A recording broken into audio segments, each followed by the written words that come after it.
Thank you so much for having me today. I'm going to start off by sharing my screen. First of all, I always want to, during this past year, anytime I'm speaking virtually, or I haven't really been speaking in person, but speaking virtually, I want to hold space. I want to hold space for anyone who's going through anything that has to do with COVID, the changes that are happening in the world, the things that you've gone through. First of all, I want to say congratulations for making it to almost the end of another semester. I think it's very important to acknowledge those things that we all are going through. I also want to hold space right now and acknowledge and denounce anything having to do with hate and discrimination that's happening around the country and really around the world, around the AAPI community. I myself am impacted particularly because those very close to me, including my best friend and my nanny and my wellness team, are all part of that community. I live in Torrance, California, which is 60 to 65% Asian American, and I am just completely at a loss. So I want to hold space to denounce that the same way that during the Black Lives Matter movement, people stood up for me as a woman of color. So thank you for allowing me to do that. I'm really excited today to talk to you about innovation and entrepreneurship. My journey has been kind of vast and is landing me to a place that I am in today. In fact, I just graduated from a UX design program with Udacity. And not only am I applying for an internship, but I'm really excited to have the possibility to work at a startup overseas or even full-time in another tech company. So that's kind of some cool things that are happening. But first, I want to take you on the journey that I've been on over the past, really decade. So I'm going to share screen and do the slide deck that I have that will kind of really take you through the journey. So let's go ahead and start at the beginning. That's ideal. So I'm really excited. I think that talking about my journey and the things that I've gone through will kind of help you get to understand that when you're being an entrepreneur, or even when you're in a tech space, it is not something that is a straight line. You're going to pivot, you're going to pause, you're going to move forward, you're going to have wins and losses. So I want you to give yourself a break in that. Well, first of all, I had the opportunity back in October of 2020, during probably the second to third quarter of the pandemic, working from home with 4 children, even actually being a stay-at-home mom with 4 children and doing remote learning, to go back to work after 10 years. So during that time, I was writing and supporting my husband with his career, having babies, but also learning a ton about tech and entrepreneurship, and also walking out some of my big and small dreams, including taking the TEDx stage and becoming a TEDx event part with me and my daughter. My daughter, Taylor, is autistic and deaf, and despite her special needs, she is phenomenal. I had her when I was 20 years old. And I have to really talk about that part of the journey because that really can tell you what my base was. This first picture is of us 21 years ago. She was a little baby, or big, can I say, in my arms. And there I was, a 20-year-old single mom living in a suburb of Chicago in my sophomore year of undergrad. During that time, I knew I had to do something to help her live a good life because she came out of the hospital. She was already, when we brought her home from the hospital, we already knew that she was hearing impaired, severe to profound hearing loss. And so this is a big part of my journey because over the course of 7 years, I was able to obtain 3 academic degrees, including one from Yale, while raising her as a single mom. This picture on the right is of Taylor when she was 10 years old on Yale's campus. It's at the Barnes and Nobles at the New Haven campus. And I would take her there every Saturday and we would read books and be able to hang out at the cafe. This is just a piece of my journey, but the journey really started here. And it's the core of our conversation. So while at Yale, I had the chance to just do great things. I graduated from University of Illinois at Chicago for undergrad. And then I went on to move to New York City when Taylor was probably 3 years older than that previous picture, and became a teacher. During that time, I knew I wanted to still go forth with my education. So I took 95 North up to Boston and went on to Harvard's campus to see if I wanted to go to Harvard. Well, as you know, I didn't. I actually went to Boston College for my first master's in education so I can become the best advocate for Taylor. How is this journey going to end up in tech? And why didn't it start there? Was I a computer science major? No. My master's degree from Yale was in religion. So here I am having 2 master's degrees, one in religion, one in education, and raising a special needs child. This photo on the right is from my journey probably about a year after graduating from Yale Divinity. I had to take a major pivot because Taylor autism, she got diagnosed with autism at 5. So that by this time she's deaf and autistic, and she has a diagnosis of autism. Autistic is not the word we use nowadays.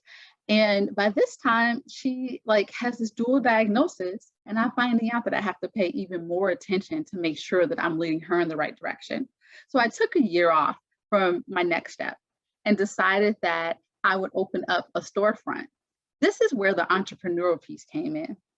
There was a $100,000 grant in New Haven that the city was giving. One of my friends suggested, Eraina, you're a Yaler, you can figure it out. Let them give you the keys, open up a storefront, figure out what you want to do, and have a 6-month free lease. And this is the press that we got. My maiden name, Davis. Eraina Davis makes it her business to teach folks how to achieve the good life. When I was crossing the street in downtown New Haven, and the person who was over the program asked me, what would you like to name your storefront? I knew that I had to name it something that meant a lot to me. But I also thought about the path that I started out on and where I was to that day. It was all about giving my daughter the best life possible. While I was at Yale Divinity in my dorm room, I created a blog called Good Life. I felt like I needed to chronicle the good things in our life. So as I crossed the street, almost feeling like a movie, I said, I want to name the storefront Good Life. And that's hence the name in the piece of press. By this time, it's Taylor and I. We're on our own journey. We're doing our own thing. And I'm not sure exactly where this path will go.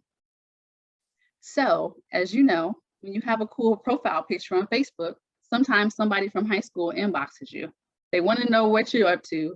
And next thing you know, you're whisked off and you're marrying them and you're having more children. Okay, that's kind of how it happened. That's exactly how it happened. When I was in high school, I actually knew a guy who was the star basketball player. He was amazing, super popular, so popular that you had to say his whole name at the same time that you introduced him.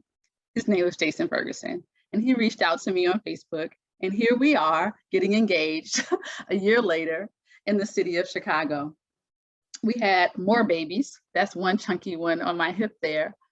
And family became an important thing for me. This collage means a lot because it really tells a story of the trajectory of it just being me and Taylor and me partnering up, having a bigger family. But that piece in the corner is one that I really chose to put forth. It is the one thing that kind of connected me to the rest of my entrepreneur journey. I knew that when I had my family, I wanted to continue building a career. But that laptop and articles and, women entrepreneur groups, women who code, great platforms like Fairy God Boss and Huffington Post, Today Show Parent, opportunities for moms and women to engage and tell their story while they're raising their family. Those are the core things that became the catalyst for me to keep the door open to one day pursuing a career. So let's keep going. Over time, I knew that I wanted to do something that had a sense of purpose. I wanted to be able to tell our story. I wanted to write a book about our story. I wanted to present that even on the TEDx stage. And one day I wanted to go back to work and have a career in tech. These pictures kind of tell it all. Sorry about the blurry one in the corner, but let's start with the one in the middle. Here I was, and you cannot see my belly. Sorry, I wish you could. I was 9 months pregnant, and this was backstage when I was giving my TEDx. When I got on stage, the sound went out. It was horrible, actually. It was scary. I didn't know what I would be able to do. if you get a chance, kind of Google Eraina TEDx talk and you'll see the backstory with Fairy God Boss, how everything imploded. This is when I learned two things: that men should listen to women, everyone should listen to women, and also that it is important to be able to set things up the way you want to see them. So in 2018, when I became pregnant with my fourth daughter, I knew that if I was going to walk out some of my dreams, writing a book and telling our story, and also getting on a TEDx stage, I had to be very deliberate about it. I applied and searched in Google for nearby TEDx's, and I found one, TEDx LACC. What it looked like was that by the time the TEDx happened, I would be about 7 to 8 months pregnant, but I decided to still go for it. I applied, they accepted, and during that time, as we communicated and I gauged their level of organization, I knew that I may have to set things up the way I wanted to see them. So I hired my own videography team. That person on the right is my producer. He was part of the videography team, and they were following me that day just to get clips and a reel of my experience. They didn't know that they would be filming my TEDx. So I get there, I found out the day before that I am first up. Here I am, no practice, no run through, having to get on stage and share my story. Needless to say, I was nervous, but I walked out confident, makeup all done, ready, belly in tow with my peapod dress. And as we were going up and prepping and putting on the headphones, everyone looked a bit nervous. The TEDx leadership team didn't seem as confident. What's the problem, I asked. We have a problem with the sound. We're not sure about how to connect the house mic to the actual, backstage stuff. And I said, well, maybe you should ask my team. My team, my main person, my videographer was a female. And they didn't listen to her. She told them how to do it. And she was trying to explain because she knew how important this was. Needless to say, I get on stage and I'm speaking and the sound went out. Then it started to get fuzzy. Then as I'm speaking, you can hear everything happening back on stage. It was a nightmare. What did I do? I kept talking. I did not give up. I came off stage and I was like, whoa, did this just happen? My mentor, my friends, my producer came and said, they have to let you do this over again. Let's try it again at intermission. And they agreed. And so I did another run through of my TEDx talk during intermission. I still end up having a great day. And at the end, I got this really cool picture that they gave me. And I felt like, man, despite everything that happened, I walked out my dream. Luckily, I had videographers to have the footage. No one else got their footage. Fast forward, I get an email months later with all the pictures from the event, including this one, which is why content is important. It tells a story that can never really be told like verbally. You have the pictures to prove it. And it's a ton more to go with this. And so what did I do? I'm looking at the emails and I'm empathizing with all of the amazing speakers, including some famous entrepreneurs who never got their footage. One woman really stuck out to me. I could feel her pain through the email. I went on TEDx's site and I saw, how could I host an event just so this woman would have the chance to speak? I applied on my phone with baby in one arm and just scrolling through the next, writing vigorously and just writing from my heart about what I would want to do. And guess what? I got it. I got the TEDx license.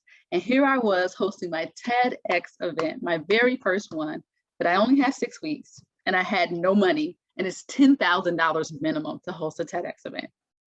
But it was successful. I got press in Black enterprise. Why is that story so important in terms of entrepreneurship? Because a lot of times you'll be given barely nothing to make something miraculous. You have to team together. You have to find the people that believe in you. You get that one yes, and I did, from a person who said, you can do this, I believe in you. And we walked it out. 12 to 13 women had their dreams come true to give the first one. And then there was a second one the following year and a third. And even during COVID, I was able to film safely 6 women who were able to give their talks. So if you Google TEDx Delthorn Women or go to www.tedxdelthornwomen.com, you'll see some of the talks over time and also in our YouTube station. I am grateful that even through these experiences, I've learned a ton about what it's like to build something from nothing. So how does tech fit all into this? Am I a techie? Do I even like to code? What is UX design for someone who studied religion? Well, I'm going to tell you.